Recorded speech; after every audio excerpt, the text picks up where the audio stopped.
Thank you very much. It's great to see so many of you here, and following those who came before me, I also extend a very warm welcome to all of you to FinTech Week 2025. So some of you may have been here this morning listening to the opening speech by Eddie. Eddie actually launched what we call the FinTech 2030 strategy, and he has been telling the audience about what we call the DART roadmap. DART means data, AI, resilience, and tokenization. What I'm going to do in the next 10-15 minutes is to tell you the R portion of that DART strategy. The reason why I want to talk about R is because I think amongst the four elements of our DART roadmap, R is the area that would see the most fundamental change in the way we as a banking supervisors would approach it. And therefore, it is very important for us as a banking supervisors and for those of you who works in, whether you are in banks or in tech firms, solution providers, or even academia doing research in these areas, to understand where we are coming from and to speak the same language so that we can, you will understand why I talk about co-create later, so that we can co-create solutions going forward. So first of all, why resilience is so important that becomes one of the four elements of our DART strategy for 2030. To turn the clock back a little bit, we had the 2025 FinTech strategy launched 5 years ago. Towards the end of that period, we did a what we call tech maturity stock take. The results of that stock take was very encouraging. We find out that 95% of the banks, including all retail banks, have adopted FinTech solutions already. And those were really embedded into the end-to-end operations of banks. But while banks were doing all that, the digitalization process also quite fundamentally reshaped the risk landscape for banks. So we have seen growing diversity of products and services. We have seen rising technological complexity and automation. And because of that, we are increasingly seeing partnerships between banks and third-party service providers. And then because of that trend, we are seeing very heightened risk from things like cyber attacks. There has been a recent survey showing the changes in this risk landscape. So 13% of the organizations covered in the survey reported data breach involving AI systems. And amongst those incidents, 30% of those incidents were caused by supply chain compromises. This gives you a sense of what we are dealing with and what we will be dealing with in the next few years. So in such an environment, how do we actually keep resilience, the concept of resilience, in step with evolving risk? Eddie, when he was launching the 2030 FinTech strategy this morning, when he was talking about resilience, he said resilience is not just about withstanding shocks, but also about staying secure, adaptive, and future ready. So that actually gives you a prelude or preview into how we will look at it. How can we make sure that our resilience program or practices are secure, adaptive, and future ready? There are three strands to it. If there's nothing you will remember after this speech, I want you to remember three taglines that we will continue or repeatedly come back to in the next few years when we talk about resilience. First, we want to build resilience by design. Secondly, we want to build resilience in motion. And finally, we want to build resilience at scale. So let's talk about that one by one very quickly. What do we mean by resilience by design? We want to build that into the DNA of banks. So resilience is really not something that we want banks to just retrofit into the system after an incident or crisis. We really want banks to embed resilience at the very beginning. That is what we meant by resilience by design. So how do we go about architecting resilience into or upfront into the design of business processes? An example of that was in the past 2.5 years, we have been promoting the operational resilience framework work. The operational resilience framework is something that the Basel Committee proposed, and we in Hong Kong decided to adopt it about 2.5 years ago. So all the banks have been building operational resilience framework, and by June 2026, they would have to fully launch it. By going about implementing the operational resilience framework, banks would have to go back to the design of the processes to look at what is mission critical, what is not, and for mission critical operations, they want to design maximum tolerance level for disruption and then design the resilience framework accordingly. That is actually retrofitting partially, but also really fundamentally reviewing business processes. Going forward, we want to take this concept further by making sure that banks would from now on, look at resilience as part and parcel of the design of business processes. It's not just compliance checkboxes, but really we want banks to expect the unexpected. And once they have expected the unexpected, they would have to build actionable resilience considerations and integrate those considerations across business and risk governance life cycles. And finally, we also want banks to ask their staff or ask themselves whether all staff members at different ranks are aware of the non-negotiable nature of resilience going forward. So at the HMA, how we will support that process in terms of focusing on cyber resilience, we are collaborating with the industry to devise what we call the FinTech cybersecurity certification. So we are collating all these standards out there, trying to come up with a set of parameters that we would use going forward to measure whether the resilience concepts adopted by different banks is actually up to standards.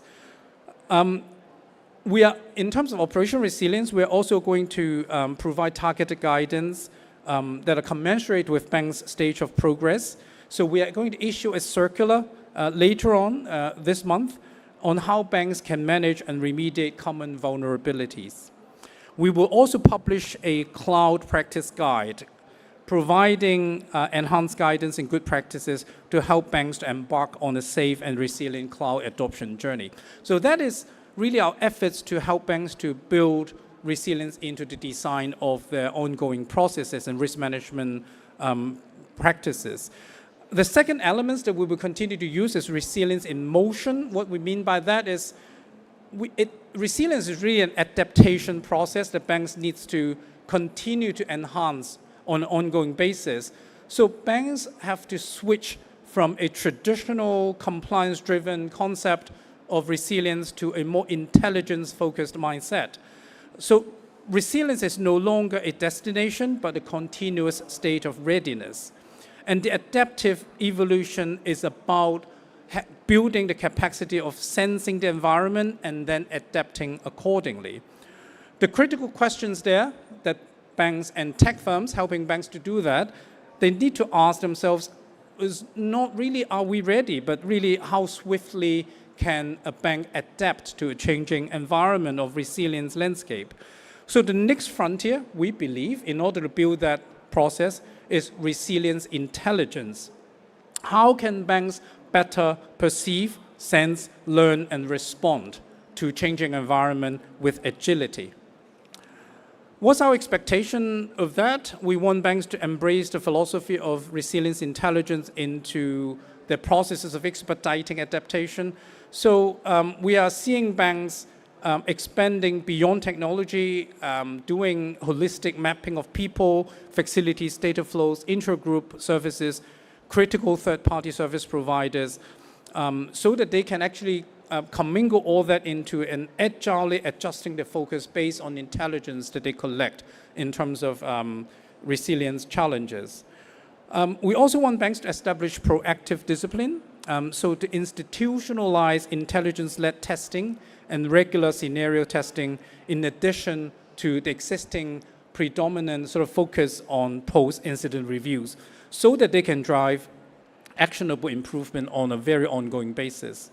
And then we really want banks to be able to measure what truly matters so that they should track service level resilience metrics, both qualitative and quantitative, and leveraging, if possible, market intelligence to assess third-party resilience and concentration risk.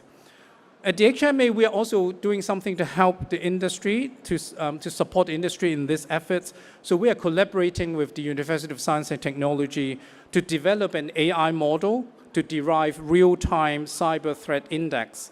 We hope that this system would help banks to derive useful insights into ongoing sort of cyber threats so that they can continue on this journey of intelligence-led ecosystem. So that's the second element. The third element is resilience at scale. What do we mean by that? Really, with today's landscape, we don't think that resilience is now a single institution matter. It has to be collective ability of the industry as a whole, involving different firms, not just banks, but also solution providers, academia, and regulators, so that they can, because of the interconnections that we have seen, we really need all these elements to work together instead of in isolation in order to build a collective ability to recover, adapt, and evolve as one single system. So we believe the future-ready banking lies in scaling resilience from a siloed function into a collective capability of the system as a whole. Advanced technology actually allow us to do that, allow us to build strategic partnerships, to work in concert with each other, to accelerate the response to disruptions and enable recovery at scale. So examples of that is banks are now moving away from the concept of resilience of technology into considering resilience by technology. So we have seen banks exploring using AI models to continuously simulate failures and then validate contingency plans. We have also seen efforts in trying to use generative AIs to assist the ongoing incident analysis and process calibration. These were not possible in the past with manual processes, but now with latest technology, I think it's technically possible. So how do we go about doing that? I think the concept of strategic partnership becomes very important going forward so that we can co-create solutions. Both banks, tech firms, solution providers, academia, because of the multiple touch points exist in our system right now, we do need all those elements to work together to co-create solutions so that the solutions could become a core driver of resilience. So at the HMA, it's important for us to start building that ecosystem of co-creation. We would start by reaching out to solution providers and banks alike to identify how can we work better together in order to amplify the collective capability. So I think that I hopefully, in the past 10 minutes or so, I've given you a sense of the three strands of thoughts that we would be using when we talk about resilience going forward. It's resilience by design. You really need to transition resilience from a incident base into a more by design and business as usual concept. We also need to build resilience intelligence for ongoing adaptation, so it becomes a very agile process. And finally, we also need to leverage technology and strategic partnerships to build scalable resilience in order to future-proof our banking system. Common threads to all those three elements is the call to action. We really need to start acting because the market has been moving so fast. And this is a very fundamental change in the way we look at resilience, that we need to start putting our actions together to push forward with those three strands of thought. So I hope you will remember those elements going forward. Let's work together. And at the end of the day, resilience not only benefits banks and protect customers, it is very important for us to ensure the resilience can continue to improve despite all the challenges that we face in a highly complex technology-driven environment, so that we can build a secure, adaptive, and future-proof global financial hub in Hong Kong. So I look forward very much to working with all of you here. I'm sure some of you are from the tech world, some of you are from the financial world, and the academia circle as well. I look forward to working with all of you to co-create this ongoing, adaptive, resilience ecosystem. Thank you very much.